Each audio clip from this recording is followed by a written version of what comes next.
recently I decided to start running Tomb of Annihilation for D&D 5th edition. And that whole campaign setting is filled with a lot of issues, and that whole adventure path has a lot of colonial stuff that needs to be examined. But we're not going to talk about that in this video, but it merits a lot of analysis. What I'm going to talk about is using a different starting adventure, the Tortle Package, which is a charity adventure that you can find on DM's Guild and DriveThruRPG. And I was looking at it because it has a nice, what I think is a good starter dungeon for a party of first level characters. But then I realized there's one encounter not too far into the adventure that can potentially kill off an entire party of starting characters with not a lot of trouble. So I decided to make it a little more interesting. So today on Dungeon Discourse, let's talk about hacking pre-written encounters to make them more dynamic. Before we get into this video, there will be some spoilers for an encounter in the Tortle Package. So if you're going to play it, you may want to skip this one or at least take it with a heavy grain of salt. It's laid out almost identical to the adventure in the book, but I did make some tweaks, so your mileage may vary. I'm also going to be trying something different and shoot this video on my phone at my table, and I don't know what the quality is going to be like. We'll find out in the editing, so it might be better or it might be worse. So just a heads up. Without further ado, go to the table. Okay, welcome to the table. So here I have set up the encounter as I ran it. The room in the adventure calls for a 14 by 14 room if you actually look at the map. And I ended up not doing that. I went for 12 by 12, and I think that actually worked out better, and you'll see why. So first of all, here's the scenario. We have our little gnome druid who has gone through this door here at the start of the room. She's come through and she's scouting ahead. She's looking for any dangers in the room, and she doesn't know anything that's in here yet. She goes up kind of around and then walking through the walls, and there's all in the walls there's these weird paintings of like sea monsters and things.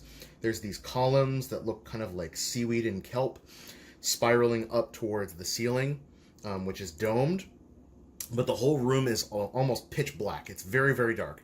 She has dark vision, so she can kind of see what she's doing, but everyone else in the party is going to need to light a torch, probably.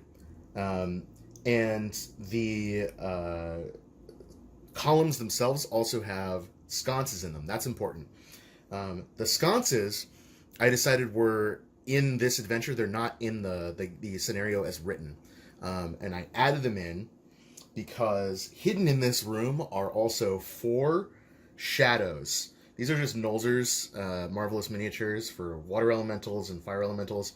In practice, I used cardboard minis, but I like these for the purpose of example, and I might use these or repaint them for shadows.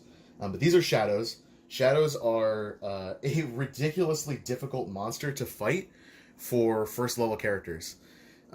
They don't have particularly high AC. They only have 12, but they are mostly incorporeal. They have resistance to almost every kind of basic damage, basic elemental damage. So they're only taking half from whatever normal output you'd get. And these are first level characters. They don't have magic weapons.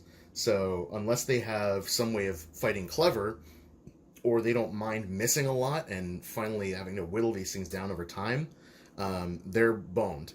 So she gets in here, and once she gets in, I have her do a stealth or a perception check, and the opposed stealth by these things is obviously really good because they're hidden in shadow. Shadows are literally living beings of shadow, and they have pretty good ability to hide. They have advantage on all these checks because they're technically hidden in the shadows and the darkness. So she gets this far, and then I say, okay, these shadows peel themselves off of the walls, and they attack. So she calls for help. The rest of the party busts in through the door here. And as I've set this table up, this is exactly how the table was when we played this session. So when you look at this encounter, you're thinking, well, I told you these are columns, but you can clearly see these are just LED candles from the craft store. And when you flick a switch at the bottom, they turn on. Now, why would I do that? Knowing that I have a whole bunch of other tools in my arsenal, and I have some, little door miniatures and things like that, I can obviously make columns, specifically columns. Why did I choose to use the candles? Because I wanted the players not to die. Because shadows are so hard to hit, and the shadows also have an ability, if you're not familiar, to drain strength. They have +4 to hit, and when they hit, they do 2d6 necrotic damage, and they drain the target's score by 1d4. All of these characters, with the exception of our little, this is an elf, it's supposed to be a Kenku, our Kenku Ranger, are like all melee spect. Except, I guess you could say that our gnome druid is not, but she does have a stick to hit people with, and she has shillelagh. So, draining strength, as you can probably guess, means that the melee encounter is going to be a lot harder to fight, because the lower your strength is, the lower your chance to hit. You literally are penalizing the dice, your bonus to hit. So, I added these in as a way to compensate for the one major weakness in a shadow. And the major weakness in every shadow is that they have sunlight weakness. When they're in sunlight, they take disadvantage on attack rolls and saving throws and skill checks. So, this room is in pitch darkness as it's written in the encounter. There's no other way to bring light into this room. We don't have a cleric. We have a druid, we have a bard, we have a barbarian, and we have a ranger. No way to cast daylight or anything like that. The ceiling, the domed ceiling, is too high and too made of stone to be able to be shattered.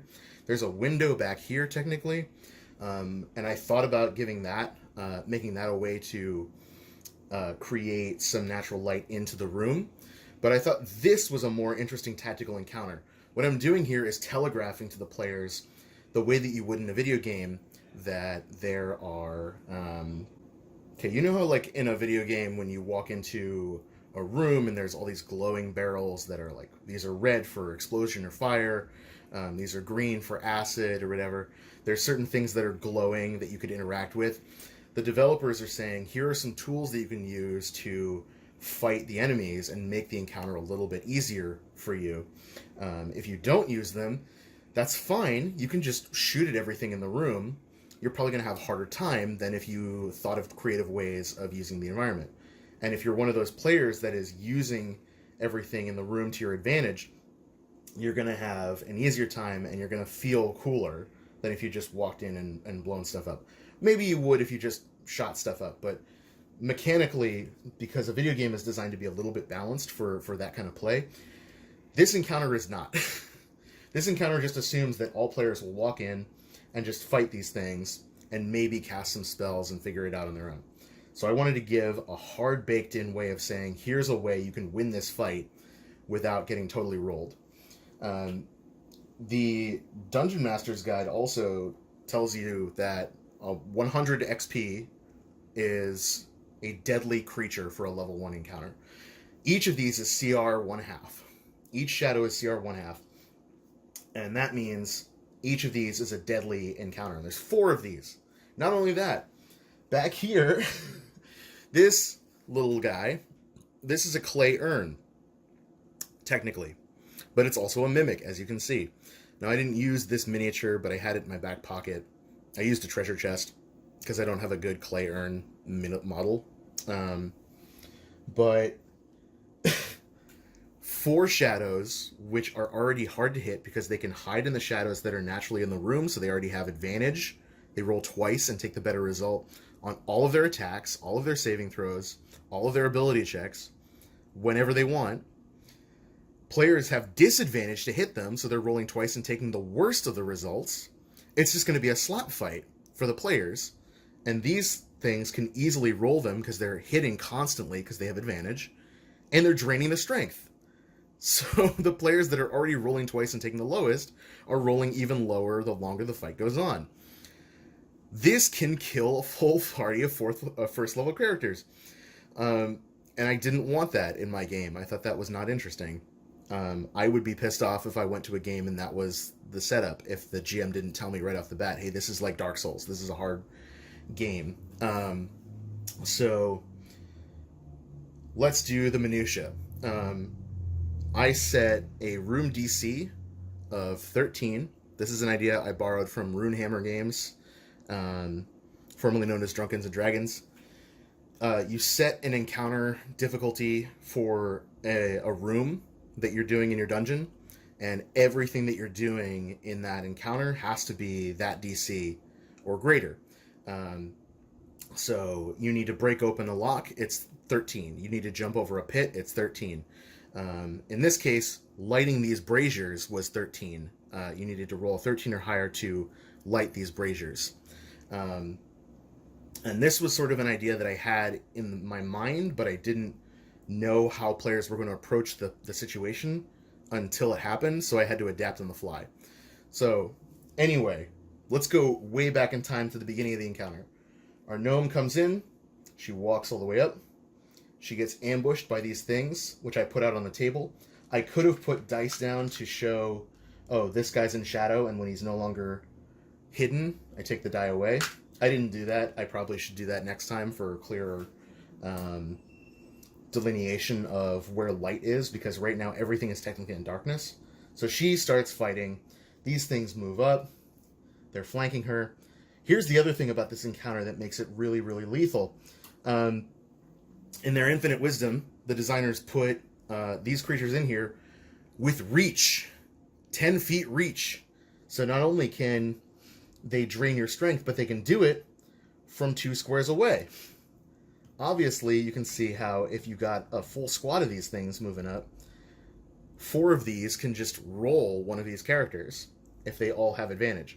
So, anyway, these things, I had them kind of like looming around in the shadows and like taking hide actions to show that they're like stalking their prey.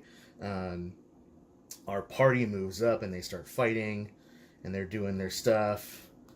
You know, they're swinging their swords and trying to figure out what's going on. And finally, we have our Kenku starts thinking tactically. Now, we know these are candles.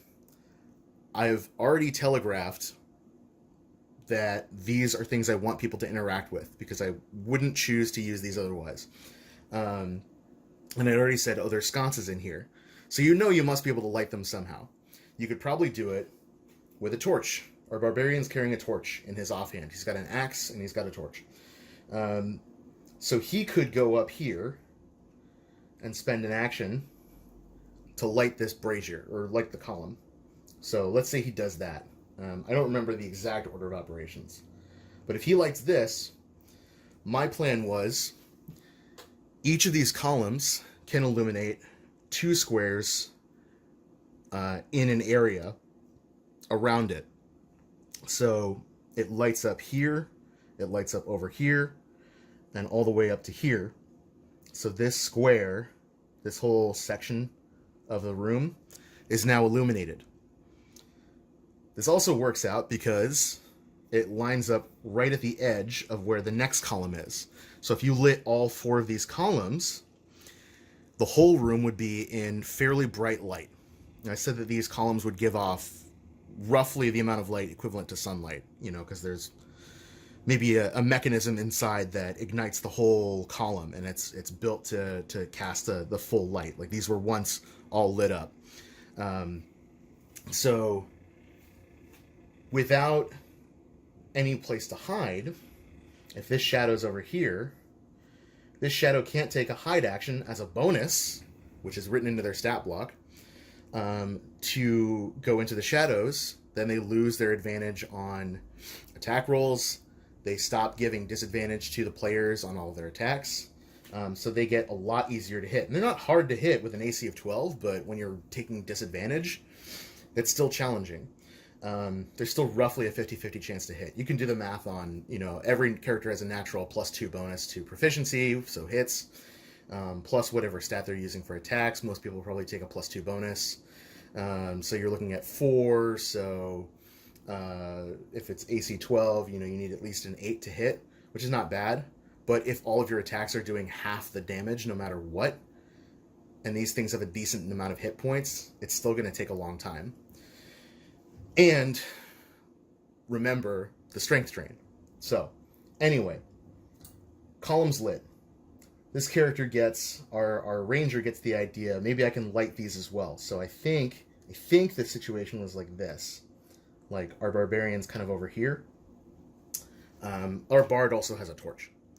So maybe he lights the first column, and our barbarian has the other torch. This is the way this was awesome. This ranger says, I want to try and light this column. I said, okay, how are you going to do that? He says, okay, I've got my arrow. I want to shoot my bow through our barbarian's torch and hit the sconce. I thought that was sick. If you want to make it a little more costly to do something cinematic like that, you could have them spend an inspiration token or whatever. I just thought it was cool because I want to reward players thinking creatively and being dynamic. So I said, all right, go for it. This is where I set the room DC at 13. So it's okay. That's easy DC is like 5, 10, and a moderate middle level one is like 15. So it's in between. Takes the shot, beats the DC of 13, technically the armor class, to hit the thing. Doesn't really need to roll damage. It's all about hitting the column. So if you can get it in there, you can probably just light up one of the sconces. Shoots it. Bam. Now, this whole half of the room is locked out for these two shadows. Okay? Now the fight starts getting a lot easier. So our barbarian can do things like he can chuck a spear, a javelin over here and hit this guy. Get into melee. Maybe he takes a disengage and starts trying to like hide around here. But now you're actually working with cover rather than just having free ability to just kind of drift through the background and then hit and run and just kind of rubber band back and forth as you go in, hit the guy, disengage with an action, come back and hide in the shadows for another free action. Like, it's just going to take forever. So with this in mind, the players are able to still do things like, oh, I'm going to go over here. I'm going to cast Fairy Fire to try and cancel out the natural ability to hide in the shadows. Great idea. Do things like that. Mark up all these characters so that they can be seen regardless. Hack and slash, right? Fight. Everyone's moving around. But as the course of the encounter goes on, more and more of these columns get lit up until finally the whole room is illuminated. These things can't hide anymore, and now it's just a matter of mopping up the detritus. So this whole dynamism of the encounter, I think, is much more satisfying than just being in a room with 4 columns and you have to just hit things over and over again while your strength is slowly being sapped away. Like, people did get hit by these attacks. It is challenging. You still have to take a short rest and everything. But this idea made the combat, I think, so much more manageable because you don't have to deal with all of these challenges that I've been talking about this whole time. You can actually try to focus on the tactics, like zoom out a little bit. Like, you're immersed because this is cool. This is an engaging bit of realia on the table. But you're feeling more... You're thinking about the gestalt of the combat, like, well, how do we solve this puzzle, right? It's a puzzle to solve, not just trading dice rolls back and forth and ticking off XP, or ticking off hit point bars until somebody falls down first. Now, by the time we had gotten to this point in the encounter, like, these guys keep getting chunked down, one by one. Finally, we get to the last guy, and he's fighting, does not kick the druid across the room. Doesn't get killed by a giant flying D6 either. But we wrap the encounter up by taking the rest of these guys out, leaving the throne for them to investigate, this like mysterious throne that has like a kraken designed into it. This mimic wouldn't activate in the encounter until somebody got close enough to it or tried to reach into it. because the players had already taken a decent amount of damage and had already expended a number of resources, I could have made the whole encounter a lot harder by having them still fight the Mimic, but I thought it kind of ruins the satisfaction of completing this whole encounter to just throw in this random Mimic that only kind of exists because this adventure is in the vein of Tomb of Annihilation and by extension like calling back to Tomb of Horrors with the like kind of gotcha moments in the encounters. And I thought that was kind of boring. I think that an encounter should serve some kind of purpose. And there's actually another one that's coming up in the same adventure that I need to work out before we run our next session so that it feels less like just, oh, you walked into the room and you did the wrong thing and now there are monsters that are attacking you. So from here, the room's illuminated, they can safely rest, they can investigate things as they want, they can go through that door and do stuff. I did this in the game as well. There's also a whole hallway down here that I forgot about, that I realized I just forgot to draw in here as well. So there's lots of avenues of exploration for them to continue on doing, but solving this combat puzzle I think was really cool. And honestly, it was not that hard to come up with. I just looked at the monsters that were available to me and the way the encounter was designed, and saw that there were already some things in the scenario that I could modify, right? These columns are still here in the encounter. I just added some light sources that they could exploit to try and overcome the natural advantage that these shadows have so that they don't get totally face rolled. So that's it, really. I just really wanted to show people how if you put your mind to it and you think a little bit about the big picture, like you don't have to be a master at the math of D&D. You don't have to know every single monster's stats in and out. But if you think back to like cool encounters in other games that you've played, or in movies that you've seen, like, oh, it's narrative convenience that there happens to be something we can light up to banish the shadows. Yeah, there should be, because that's fun and that's interesting, and it makes people feel good when they figure out that there's something they can use. It makes them feel like they came up with the idea, that they're being rewarded for their creativity rather than you saying, well, here's a piece, go use that thing, you know. That's it. I hope that if you run this adventure, you consider doing something like this to make this encounter less deadly, unless your characters are higher level or you are going for that kind of lethality.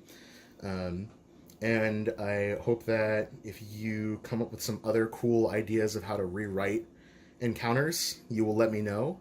I would love to hear about them. And I will continue showing you guys things that I've come up with as well. So take +1 forward to act on this knowledge and be well.